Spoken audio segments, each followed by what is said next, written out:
God said, many are called, but few are chosen. God is calling some of you. Whoever watching this video, God's been calling you and calling you and calling you, but you haven't answered the phone.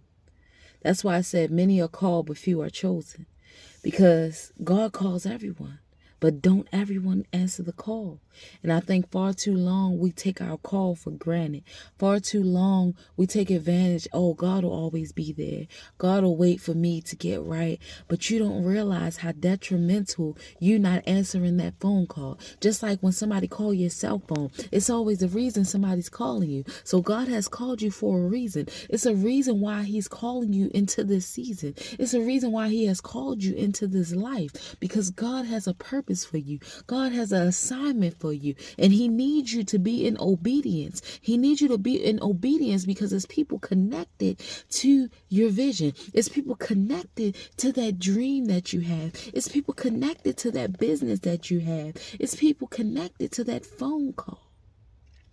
But you won't pick up the phone because you feel like, you know what?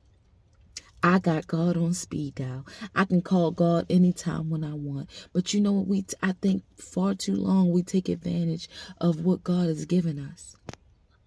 And what God won't give you, what you won't accept from God, God will give it to somebody else. Because you won't answer the call. You're taking too long to pick the phone up. How many times you going to leave God on voicemail? How many times you going to leave his text message on red? You leaving God on red. You reading the call, you hear him calling you, but you not answering.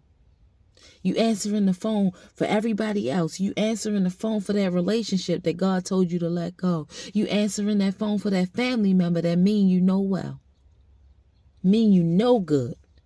But you answering that phone. You answering that phone for that coworker while you're sitting on the phone gossiping about what he and she did at work. But you can't answer the call to God. You can't answer the call over your life.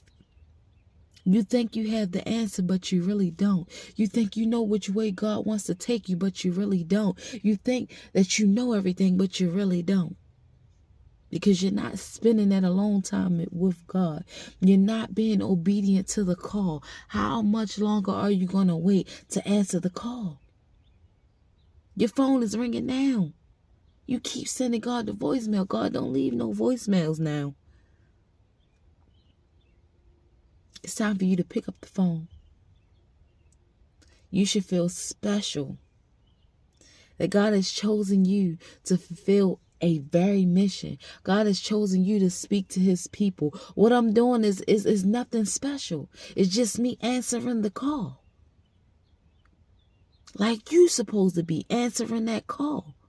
So don't ever put nobody that you see speaking the word or anybody don't ever put them on the pedestal, because God has something for you. He wants you to answer the call as well.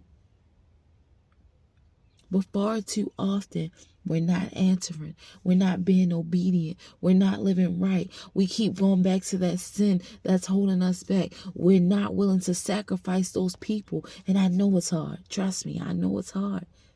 It's hard living right. It's hard living a righteous life, but it's so worth it.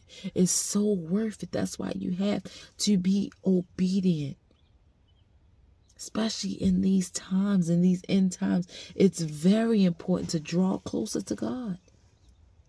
So answer that call and stop playing. Stop playing. You see God calling you. See, you see him texting you. You out there being thirsty for everybody else. You out there chasing everybody else. When are you going to chase Jesus? That's like that Rashawn Mitchell song. I'm chasing after you, no matter what I have to do, 'cause I need you more and more.